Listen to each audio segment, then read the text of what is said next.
Alright, so as regulars know, I use Excel docs to track my progress in the game of life. So today I figure I'll go over those Excel documents with you guys.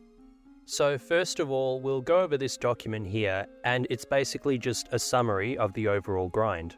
You can see the total work hours, total work days, and it's split up into total days at the office and hours worked at the office, as well as days and hours worked at the supermarket.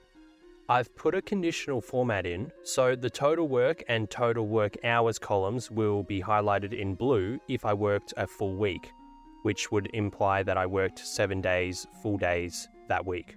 Sometimes I'll have like a day off the office, but no days off the supermarket. So I'll have worked a full usual week, which is just the weekend at the supermarket, but maybe I had like a public holiday off the office or something. So in that case, the supermarket column would be highlighted, but the total work hours and work days wouldn't be. If there's a full bar on the total work hours worked for the office, then that means I worked the full 40 hours that week at the office. Any half-coloured or partially coloured bars means I didn't work a full week at that office. The conditional format I've used there is the data bars. I'll show it on screen now, and it'll basically have the whole cell fully coloured if it's the highest value, and anything less than that value will be partially coloured. Same deal with the corporate days as well. If it's 5, it'll be fully coloured. If it's not, then it'll be partially coloured. As for the supermarket one, I've done a conditional format as well, but I haven't done a data bar. I've just done simply, if it's 18 hours, then highlight the cell green. If it's not, then don't highlight it. So 18 hours would imply that I worked both days at the supermarket. And you can see there that both columns are the same color each time, because I never really do like half a shift at the supermarket. Like I won't do 4 hours for one shift, I'll do the full 9. As for the total hours worked at the top cells there, in row number 2, you can see that the total work hours and total work days are fully colored, but when you split it down into the office and retail part, it's not fully colored. That's some conditional format I use. Basically what's happened there is the conditional format data bar is being used against the total figure. It's not really that important. For the gym days and gym hours, I've done the data bars as well. What you're seeing is the 2023 summary. I have a new updated one for 2024, but there were some days in 2023 that I went to the gym 5 days. Nowadays it's only 4, so in this case, for the 2023 document, if you can see a fully coloured bar, that means I went to the gym 5 days that week, but in most cases you'll just see a partially coloured bar to show that I went to the gym 4 days, which is my usual schedule. The total gym hours, the most would have been about 8.25 hours, I believe, if I worked out on the Sunday too, but generally my total gym hours are between 7.5 and 7.75. But it's the same deal, it's just a data bar conditional format. The exact same thing happened with study, but as you can see, that's all over the shop because I don't study like the same hours each time. I basically won't study when there's no exams nearby, and when the exams start to show up, that's when I'll really start cramming the study. Same deal, data bars with brand. There's usually more work on this because you get more bang for your buck when you work on the brand. Like as I've kept pumping out content, the brand has grown. But if I was to like cut this time in half and spend that time studying, for example, the extra benefit it would give me in my exam grades doesn't exactly translate to additional like benefits in the corporate world.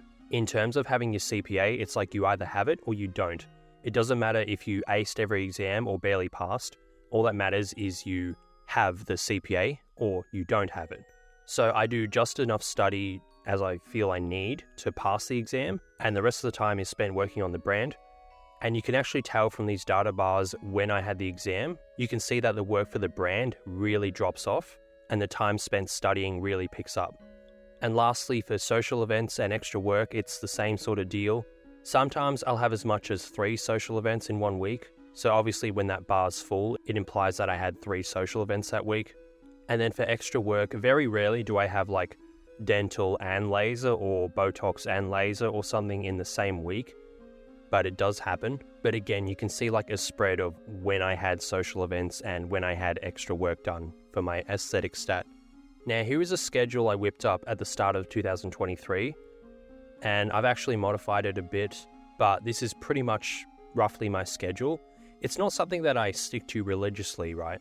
I'll make a video soon enough talking about how to make your own schedule or something like that. Like how I would design a schedule to be optimally productive or whatever. But for the most part, you basically have to work around your job and then you slot everything else around it. But I'll elaborate in the future video, but I pretty much mostly stick to this. If you wanted to see, I guess, where my time is spent each day, this is a good example. Now here is a mini calendar that I've got going. Basically, the reason this exists is so I can track when I'm sort of scheduled to have a day off, since I only have a day off if there's a public holiday, and that's it.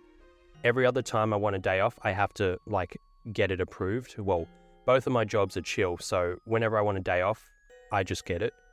But there's a lot of space between some public holidays here in Victoria, Australia, so I don't want to have to go 67 days in a row, for example, without having a day off. So I'll look at this and then I'll just slot in a designated day off. Generally, I want to keep it around the 30-day mark. When you get to 35 days of working in a row, you start to really sort of conk out a bit. Working 35 days in a row isn't too bad. It's just the gym and the study and the brand grind and the extra mental drain from listening to the stock market for hours each day. That's what all takes a toll. If I just exclusively had work and I had maybe an hour or 2 hours of gym a week just for health, not aesthetics, then I reckon I could work 60 days in a row easy. Now here's another document I had for 2023. I'm not doing this document in 2024 just because it's kind of pointless, but it is another, I guess, summary of the grind. But this one just tracks the number of shifts worked, the gross payments I received, that doesn't include my superannuation amounts, the number of gym sessions I had, anything specific I did for my study / CPA studies / professional development, and any videos I made. Sometimes some videos I make are a lot quicker to make than others, but this would only track the number of videos that I made. And then there's also a breakdown of what gym sessions I did, did I do upper, did I do legs, did I do arms, whatever. But yeah, it's kind of just more administrative burden to keep this document going. It does only take 5 minutes, but it's kind of pointless, to be honest. I find that other document we went over before to be much better for this stuff. Much better for tracking your overall progress and whatnot. So here we have the income streams document. Every time I get paid from the office, I'll just import the data onto here. And then that's just a way of tracking the money I made, the tax I had to pay, the superannuation benefits, the net amount into my bank account, stuff like that. I have one separate tab for the office job. Well, in the old document anyway. I'll show you the new document soon, but in the new document, I'm going to have them all on the one sheet. And then we have the same deal here with the supermarket, except you'll notice there's an extra column. That's a share benefit plan from working at the supermarket. You can basically buy into the supermarket shares using your pre-tax income, which is a pretty good strategy. I'm not going to show the math because it's not really super important for the sake of this video, but I am using $20.84 of my pre-tax income per week to go into this share plan. If I didn't choose this share plan, I would end up with an extra $7 in my bank account each week after tax. So I'm giving up $7 in my pocket per week to get $20 in shares, just because of the way the taxing works. All you need to know is this is a pretty sweet deal, and the only reason I don't do more is because the supermarket caps this at a total investment of $1,000 per year. So they'll take $20.84 out of your pre-tax income up until you've reached that $1,000 limit, and then it'll stop for a few weeks, and then you can choose to do it again in the next financial year. Here is a list of the interest income I received from the banks in 2023. Again, the 2024 updated sheet will have them on the same page. As you can see, the interest was mostly from the Bank of Queensland most of the year, but then there was a point where they actually cut their savings rates, so I shifted all my money over to ING, who didn't cut their rates, because ING and Bank of Queensland were neck and neck in rates for quite a while. And at the bottom of this sheet, you can see the difference in interest income I made over the months. So it's like you can see after a while, I was making an extra $20 to $30 extra per month over the prior month from the additional savings in my bank account, because obviously the more money you have, the more interest you make on that money. I also have a little sheet here that shows the dividend payments from that supermarket share plan I was showing you just before. And keep in mind, this isn't the value of the actual investment itself, this is just the dividends relating to that. So in 2023, I was giving up $7 in my pocket per week, which works out to be $364, but I received $81.18 in dividend payments, which obviously isn't as much as the $364. But the tax laws here in Australia means that this also gives me a bit of a reduced tax bill. Not that much, but still. But then there's the actual value of the actual shares I have now as well. So pretty sweet deal if you ask me. So this document here shows all the benefits I got from the supermarket in 2023. Basically, I get a slight discount on petrol and a slight discount on some groceries. So pretty much every time I filled my car up or got groceries, I'd keep the receipt and then import the figures onto this. The category obviously refers to, did I buy groceries or did I buy fuel, and the corresponding date. The total cost was how much it cost me out of my pocket. The total savings is obvious. The team discount refers to the staff discount specifically. The WOW discount, which is the ticker symbol for Woolworths on the Australian Stock Exchange, relates to the fact that us supermarket employees get another 5% off supermarket-specific products. So it's an incentive to buy, the supermarket brand spinach, for example, or the supermarket brand eggs as opposed to others. So combining the staff discount and the brand discount, you get 10% off any supermarket-specific groceries, which is not bad. And then there's also receipt total savings. Now, you obviously have specials in the supermarket here and there, and I will take advantage of those. So that's what's shown in the additional savings column. It basically calculates the receipts total savings, take away any specific staff discounts and brand discounts. So if there's an additional saving there, it means that saving was the result of buying something on special. And then the litres filled and the cost per litre is specifically for petrol. I'm keeping track of this because at some point I may want to get some sort of fuel card from my office job. So I'm going to need some documentation to support my reasons as to why I want that. Alright, so what you're about to watch is basically how I generated this document. It's pretty straightforward, but I know that some of you guys aren't super Excel savvy, so I'm just going to show you how I made this specific document.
Next up, I have an Excel sheet that tracks the brand growth, so it's basically the number of followers or subscribers or views and whatnot you have across various social media platforms.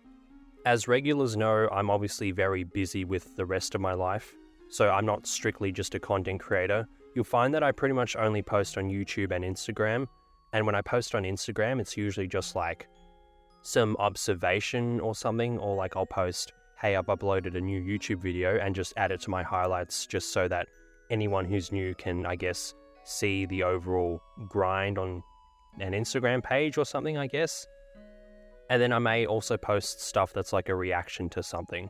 Like I'll post a screenshot of something and say, oh, hey, I disagree, or hey, good point, something like that.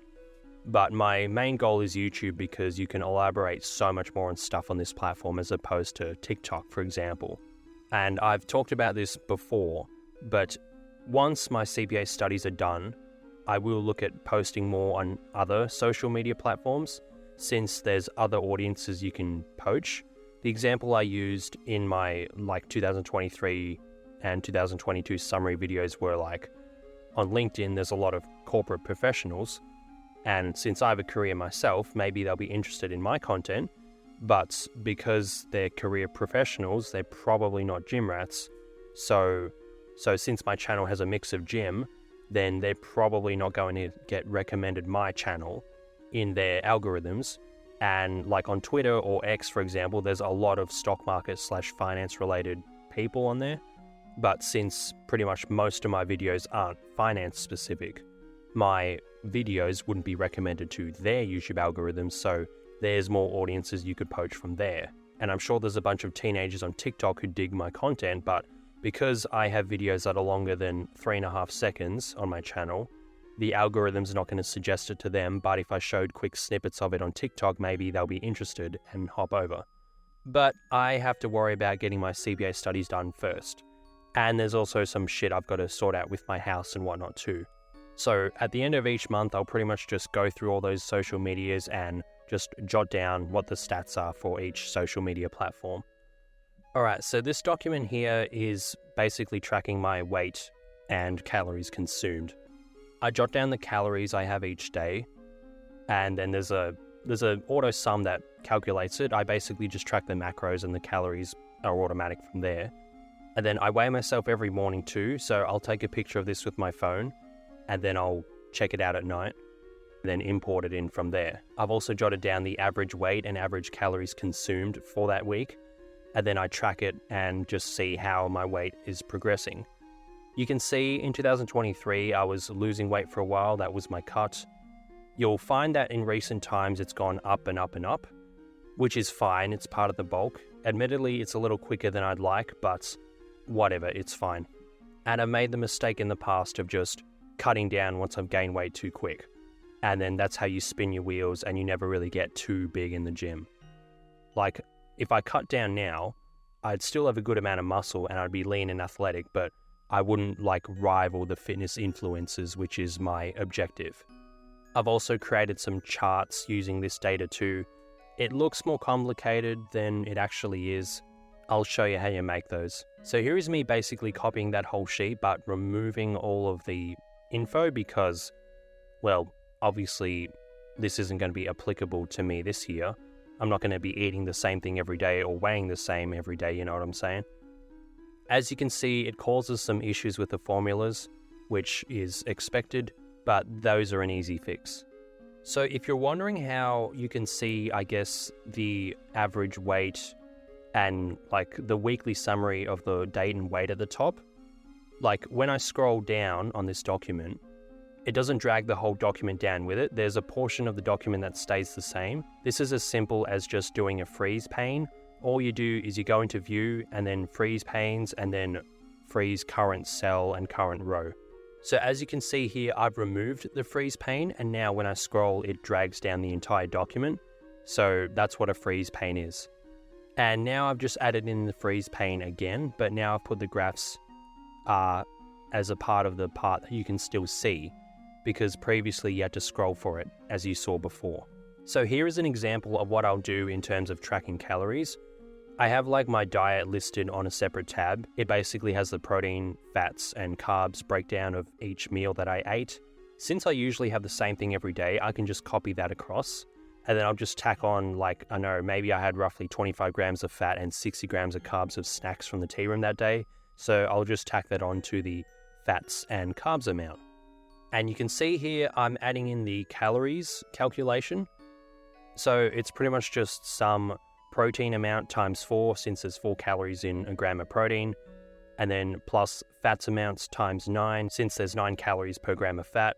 Make sure you close the brackets off, otherwise it'll screw up the formula. And then you do the same thing with carbs except times 4, since there's 4 calories per gram of carbs, and that's how you end up with total calories.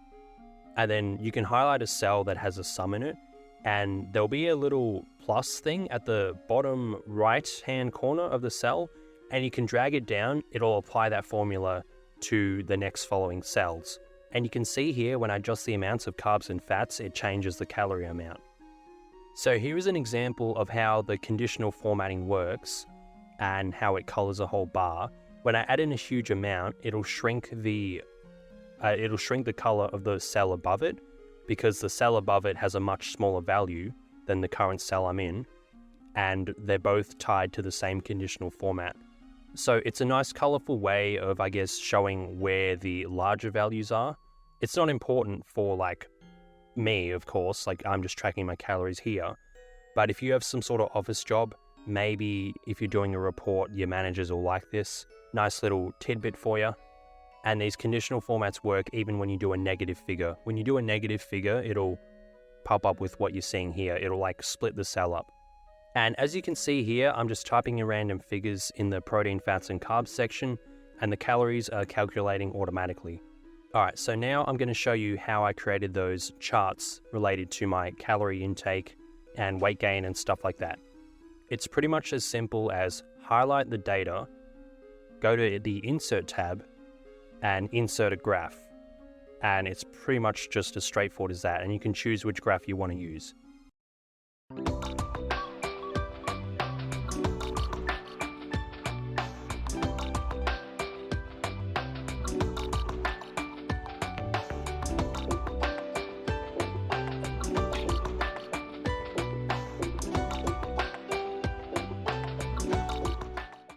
So the last document we have here is my little cash flow forecast. This basically shows the income I have coming in each week from either of my jobs, and this is after tax and after my retirement fund amounts, so this is what my bank account sees. And then there's a little section for investments, so if I've injected any money into any of my investment platforms, that'll be tracked here. And then there's another section here that shows the balance of each of my, I guess, bank accounts or stock portfolios or retirement funds or gambling amounts or crypto or whatever. And then there's another little section here that just shows a quick snapshot of all the cash I have in my bank accounts, as well as my liquid balance. And this just refers to stuff in my crypto, stocks, and sports gambling accounts. So like if I wanted to pluck this money out, I could have it in like 3 days. But my retirement fund amount is pretty hard to get access to. I pretty much can't touch it till retirement age anyway, but there are a few reasons, like dire reasons, that would allow me to grab this out. So it is a part of the money that I do have, but I can't actually touch it. Hence why it's not part of this liquid balance. And same goes with my land. I could sell that for a decent profit. Then I'd have to buy back into the housing market at a higher price. So I'm not going to do that. Like I'm not going to sell my land. But obviously I can't just click sell on an app on my phone and I just made a profit from my land. So that's what I mean by liquid balance. It's assets I own that aren't cash, but I can flip it to cash really quickly. And then there's another section here that just shows the snapshot of, specifically stocks or specifically gambling or whatever. And this is what you see in the little finance updates on my Instagram. The next section isn't important, it's just some calculations I had relating to provisions for land and a house, but I made this so long ago that it's outdated now. And the next section here shows how each section has changed in balance in the prior week, and I use this for another tab. So this is where I input those changes, and I've got charts that basically just show the data but in a chart form. I used candlestick charts here because I'm a stock trader, so these are more natural to my eyes, but you could very easily just use a standard line chart, like it's no big. But it's as simple as highlight the data, go to the Insert tab and Insert Chart, done. Now here's a big ass document I whipped up a while ago, and it was basically going over, I guess, the projection or the provision I need to make for my house. And it includes roughly what I spend each week and roughly how much I can expect to come in, as well as like any tax payments I need to make. Well, specifically just one, but it's something I do need to account for. The thing is, even this is outdated. I went to visit some home builders recently, and turns out the house I want is probably going to be more expensive than I initially thought. So this thing is outdated. I can just adjust some figures here and there, but I actually ended up making a new document anyway. And that new document is this one here. So as you can see, it's much more simple because the other one had a couple of houses I could have used, so that's why there was extra clutter on that graph. But this one's just assuming that the house price is going to be $320,000 rather than, maybe it'll be $277 or $287. And I've just split the costs up into like fuel, groceries, phones, cosmetics/aesthetics, and then subscriptions. Like subscriptions aren't Netflix, Disney Plus, etc. It's referring to like my gym membership and YouTube Premium. And then I've also made a provision for like injecting money into investments. So, you can see I've made a provision for like $21 a week for anything related to my brand. And then there's $100 per week I'm specifically allowing for individual stocks. And once a month, I'm allowing a $500 injection into VHY, which if you've seen this video here, you'll know is going to be one of my, I guess, longer term plays. So it'll be good to just start buying into that now. And there's another section at the bottom that just shows my actual cash position versus what I had anticipated, and whether I'm ahead or behind schedule. And lastly, I have another document here that tracks my payments I made into each of my stats. I consider these investments. Like if I paid for a tutor, then it'll go under the career tab because that's the money I've paid to enhance my career stat. If I spend money on like protein powders or some new gym equipment or some shit, then that'll go in the aesthetics section. And then there's also like, dental work, Botox, minoxidil, laser hair removal, stuff like that. That'll go under the aesthetics section too. Now, I don't think this column will actually have much in 2024, but in 2023, I paid some money into like my investor stat. Like I used to pay for the Maverick of Wall Street's like membership monthly program thing, but I cancelled it because I had to stop listening to as much stock market info when my exam came up. And then I just got used to not actually listening to it. So that saved me $15 a week, although admittedly there was some useful info in those videos. And then last year, I also paid for Click Capital's technicals. If anyone watched that video of me debunking Hamza's Adonis School, the shorter video, not the really long one, at the end of it, I gave a good example of a good investment, and that Click Capital's technical thing was that good investment. But I'm not going to need to pay for that again. Like I've paid for it, it's lifetime access, right? I'm done. I don't foresee any monetary investments into the investor stat for this year. Obviously, there'll be a lot of time investment, but not a monetary investment. There could be stuff like paying someone related to my house design or something that can give me a better opinion, but I don't know at this stage. And then there's the brand as well, any money related to my brand, such as paying my thumbnail guy or paying for a better microphone or paying for software to edit the videos or something like that. That's what'll go under here too. So that's a wrap. That's all my Excel documents I have that track my progress in the game of life. It's important not to get too caught up on these.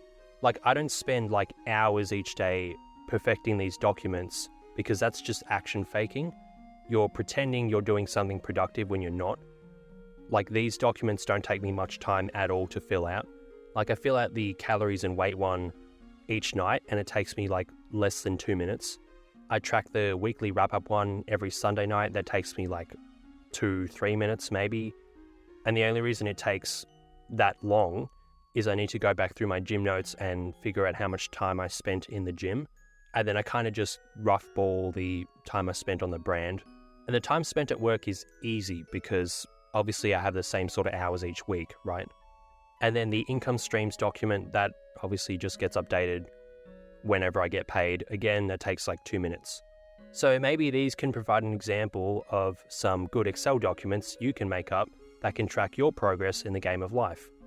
It might be good to look back on in a few years, or maybe you can use them to summarize your year like I do with my yearly wrap-ups. Most of the info I have comes from these documents. Do you use Excel to track your life? Let me know in the comments. Thanks for watching. That is all.